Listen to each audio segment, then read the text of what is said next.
अन्यंग यरोबोन मन्ना सब फंगा वायो। दोस्तों अब बात करते हैं एपिसोड 2 की। तो लास्ट एपिसोड में मैंने बताया था कि क्यांग सॉक मिराई से पूछता है कि क्या वो उसी के स्कूल से है। तो वो ये सुनकर शॉक्ड हो जाती है और समझ नहीं पाती कि वो इसका आंसर क्या दे। क्यांग सॉक मिराई को नर्वस देखकर कहता है कि वो तो सिर्फ इसलिए पूछ रहा था क्योंकि उसके स्कूल में इसी नाम की एक लड़की थी, और वो ये कहकर वहाँ से चला जाता है क्योंकि वो समझ जाता है कि मिराई इसका आंसर नहीं देना चाहती। लेकिन मिराई को ये कंफर्म हो जाता है कि वो सही सोच रही थी, ये वही लड़का क्यांग सॉक है। और इसी के साथ एक बार फिर से फ्लैशबैक दिखाया जाता है कि क्यांग सॉक मिराई के स्कूल का सबसे हैंडसम और पॉपुलर लड़का था, लेकिन कुछ पर्सनल रीजंस की वजह से उसने अपना स्कूल चेंज कर लिया था। जिसके बाद मिराई डिसाइड करती है कि वो क्यांग सॉक को उसकी प्लास्टिक सर्जरी की बात नहीं पता चलने देगी और अब वो उसे ज्यादा से ज्यादा अवॉइड करेगी। जिसके बाद वो वापस अपने घर आती है और वो ये बात अपनी बेस्ट फ्रेंड जोंग को बताती है। तो जोंग उससे कहती है कि वो टेंशन ना ले, क्योंकि जब उसके डैड उसे नहीं पहचान पाए तो कोई और उसे कैसे पहचान सकता है। तो वो एक बार फिर से अपना पुराना टाइम याद करती है कि वो एक बार बस स्टॉप पर अपने डांस मूव्स की प्रैक्टिस कर रही थी। उस टाइम क्यांग सॉक भी उसे देखकर हंस रहा था। इधर क्यांग सॉक अपने दोस्त वू जिन से मिलने हॉस्पिटल जाता है, जहाँ पता चलता है कि वू जिन काफी रिच है और उसके डैड चाहते हैं कि वो अपना बिजनेस संभाले, लेकिन वो एक बियर शॉप खोलना चाहता है, जिसकी वजह से उसकी गर्लफ्रेंड उसे छोड़कर चली जाती है। जिसके बाद क्यांग सॉक और वू जिन बात कर रहे होते हैं, तो वहाँ हमें पता चलता है कि क्यांग सॉक अपनी माँ को पसंद नहीं करता, क्योंकि वो उसे और उसकी बहन को बचपन में ही अकेला छोड़कर चली गई थी। जिसके बाद नेक्स्ट मॉर्निंग क्यांग सॉक अपने डैड और सिस्टर के साथ एक सेरेमनी अटेंड करने जा रहे होते हैं। तो रास्ते में एक डिलीवरी मैन उनके गाड़ी के साइड मिरर को तोड़ देता है। तो वो डिलीवरी मैन काफी डर जाता है और उनसे माफी मांगता है। तो क्यांग सॉक के डैड उसे माफ कर देते हैं और उसके साथ कुछ पिक्चर्स ले लेते हैं, क्योंकि वो एक पॉलिटिशियन है और इन पिक्चर्स के थ्रू अपनी पब्लिसिटी करना चाहते हैं। यानी उसके डैड की एक फेक पर्सनैलिटी है और वो अपने चिल्ड्रंस के साथ भी वैसा ही फेक रिलेशन रखते हैं।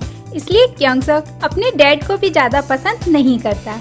यानी हमें यहाँ पता चलता है कि क्यांग सॉक का फैमिली बैकग्राउंड ज्यादा अच्छा नहीं रहा है, इसलिए वो काफी रूड और साइलेंट है, लेकिन वो दिल का बुरा नहीं है। इधर मिराई के मॉम एंड डैड उससे मिलने कॉलेज आते हैं, जहाँ वो अपने डैड को उसकी प्लास्टिक सर्जरी के बारे में बताने की सोच रही होती है कि अचानक उसके डैड उसके सामने आ जाते हैं। तो वो उसे उसकी वही फोन वाली फ्रेंड समझ रहे होते हैं, यानी वो मिराई को नहीं पहचान पाते।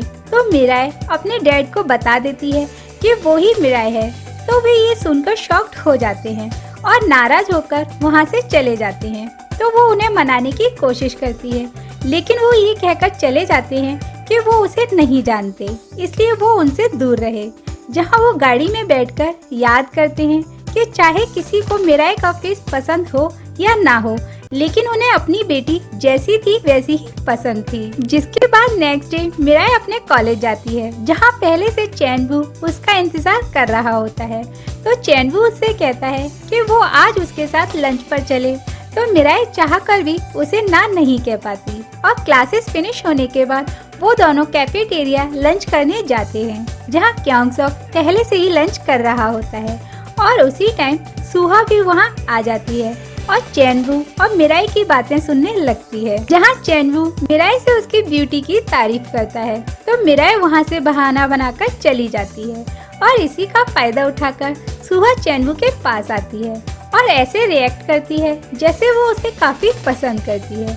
और वो ये सब सिर्फ इसलिए कर रही होती है क्योंकि उसे ये पसंद नहीं होता कि कोई उसके अलावा किसी और की तारीफ करे। और ये सब सुनकर चैन वू सरप्राइज हो जाता है। वहीं सुहा और चैन वू की ये सारी बातें क्यांग सॉक सुन रहा होता है। तो जब मिराई आकर उससे मना करने ही वाली होती है, उससे पहले ही चैन वू उससे कह देता है कि वो किसी और को पसंद करता है, इसलिए वो उसकी कई बातें भूल जाए। ये कहकर जैसे ही वो आगे बढ़ता है, तो क्यांग सॉक पैर से चैन वू को गिरा देता है, क्योंकि वो समझ गया होता है कि चैन वू एक गंदा लड़का है। वहीं चैनवू अपनी इंसल्ट का बदला लेने के लिए क्योंग सॉक पर अटैक करता है, जिससे क्योंग सॉक आसानी से बच जाता है। तो गुस्से में चैनवू एक चेयर उठाकर क्योंग सॉक की तरफ बढ़ता है, तो मिराए उसे ऐसा करने से रोकती है। तो चैनवू उसे धक्का दे देता है, तो मिराए क्योंग सॉक के ऊपर जाकर गिर जाती है। और उसी टाइम एक और सीनियर लड़का आकर चैनवू को ऐसा करने से रोक देता है, लेकिन चैनवू उसे वार्न करके वहाँ से चला जाता है। इधर मिराए काफी डर जाती है, तो क्योंग सॉक उससे पूछता है कि क्या वो ठीक है, तो वो वहाँ से अपना बैग उठाकर चली जाती है और क्योंग सॉक अपनी गिरी हुई प्लेटें उठाने लगता है। उसी टाइम उसकी नजर एक परफ्यूम बोतल पर पड़ती है, तो वो समझ जाता है कि ये मिराई की है। इधर सुहा अपने कॉलेज के दो लड़कों के साथ बैठकर बातें कर रही होती है। उसमें से एक लड़का जोंग उसे काफी पसंद करता है, इसलिए वो उसे लंच पर जाने के लिए पूछता है, लेकिन सुहा क्योंग सॉक के बारे में सोचकर कहती है क्यूट। तो सामने बैठे जोंग को लगता है कि वो उसे क्यूट कह रही है, तो ये सुनकर वो दोनों काफी खुश हो रहे होते हैं। और उसी टाइम चैनवू वहाँ आ जाता है और उससे कहता है कि उसे कुछ बात करनी है। तो वो दोनों बाहर जाते हैं, जहाँ चैनवू सुहा से पूछता है कि क्या जो उसने कैफेटेरिया में कहा वो सब सच है। तो सुहा कहती है कि हाँ, वो सच कह रही है, वो उसे काफी पसंद करती है। लेकिन सुहा कहती है कि वो अपनी फीलिंग्स को लेकर अभी कंफर्म नहीं है, इसलिए वो इसका आंसर अभी नहीं दे सकती। तो चैनवू खुश होकर वहाँ से चला जाता है, ये कहकर कि वो उसके आंसर का वेट करेगा। इधर मिराए क्लास के बाहर बैठकर कैफेटेरिया वाले इंसिडेंट के बारे में सोच रही होती है कि उसी टाइम सुहा वहाँ आ जाती है और ऐसे रिएक्ट करती है जैसे उसे पता ही नहीं है कि कैफेटेरिया में क्या हुआ है। तो सुहा मिराई से पूछती है कि क्या वो चैनवू को पसंद करती है, तो मिराई साफ मना कर देती है। तो सुहा उससे कहती है कि अगर आगे ऐसा कुछ हुआ तो वो उसका साथ देगी, जिस पर मिराए यकीन कर लेती है। स्टोरी आगे बढ़ती है और एक केमिस्ट्री लैब में इस ड्रामा के सेकंड लीड को दिखाया जाता है, जिसका नाम वू योंग है, जो कि केमिस्ट्री टीचर का असिस्टेंट और इन सब का सीनियर है, जहां वो सभी को 3-3 के पेयर में डिवाइड कर देता है। तो मिराए, सुहा और क्योंग सॉक एक ग्रुप में साथ होते हैं। थोड़ी बहुत स्टडी के बाद वो सभी वहाँ से जाने लगते हैं। तो वू योंग सभी को जाते देखता है, तो पता चलता है कि वू योंग भी मिराई को काफी पसंद करने लगा है। Next day Kyung Sok soda machine से सोडा कैन निकाल रहा होता है, तो उसी टाइम सुहा भी वहाँ आ जाती है और क्योंग सॉक से बात करने की कोशिश करती है, लेकिन क्योंग सॉक तो सुहा को बिल्कुल पसंद नहीं करता। तो जब सुहा क्योंग सॉक से उसके लिए सोडा बाय करने को कहती है, तो वो उससे कहता है कि वो खुद अपने लिए सोडा बाय कर सकती है। तो सुहा अपनी इंसल्ट को हाइड करने के लिए जोर से हंसने लगती है और कहती है कि अरे मैं तो मजाक कर रही थी। और उसी टाइम मिराए अपने फ्रेंड्स के साथ वहाँ से गुजर रही होती है।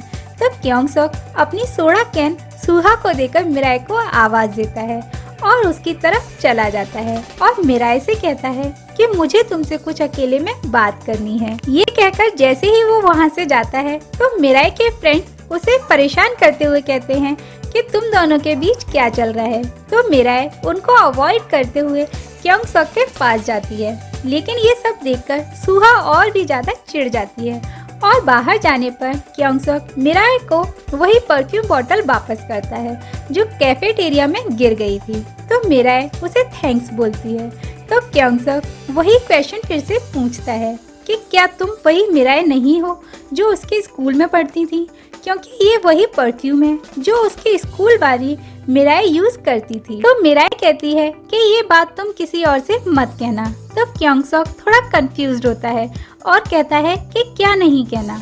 तो मिराए कहती है कि मेरा पुराना फेस जो तुमने देख रखा है, यानी वो ऑलमोस्ट अपनी सर्जरी वाली बात कन्फेस कर ही चुकी होती है कि उसी टाइम वूजिन आ जाता है और क्योंग सॉक उसके साथ चला जाता है। लेकिन मिराए इस बात को लेकर डरी होती है कि कहीं क्योंग सॉक किसी को ये बात ना बता दे। वहीं फिर से एक और फ्लैशबैक दिखाया जाता है जहां मिराए स्कूल की सफाई कर रही होती है। तो क्योंग सॉक आकर उससे कहता है कि क्या उसने परफ्यूम लगाया है। तो मिराए चिढ़कर कहती है कि क्या वो परफ्यूम भी नहीं लगा सकती, ये सुनकर क्योंगसोक वहाँ से चला जाता है। साथ ही मिराई सोचती है कि इसे अभी तक मेरे परफ्यूम की स्मेल कैसे याद है। इधर वूजिन और क्योंगसोक अपने बार में फ्रेशर पार्टी की तैयारी कर रहे होते हैं, जो कि नेक्स्ट डे होने वाली है। जहाँ बातों ही बातों में वूजिन क्योंगसोक से पूछता है कि क्या कॉलेज में कोई लड़की उसकी गर्लफ्रेंड बनी, तो उसके दिमाग में सिर्फ मिराई आती है।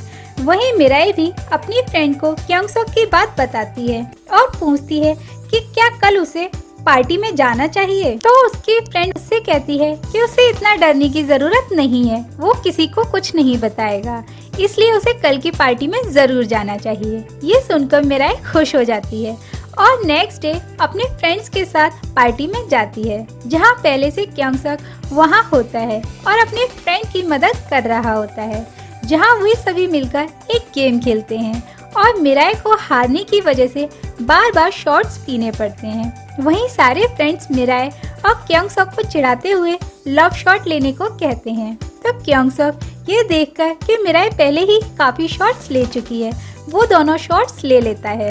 और जब ऐसी ही सिचुएशन सुहा के साथ होती है तो सुहा सोचती है कि क्योंगसोक उसके लिए भी ऐसा ही करेगा, लेकिन जोंग आकर उसके दोनों शॉट्स पी लेता है और सभी के सामने सुहा को प्रपोज करता है, जिसे सुनकर सभी हंसने लगते हैं और सुहा भी इनोसेंट बनकर उसे मना कर देती है।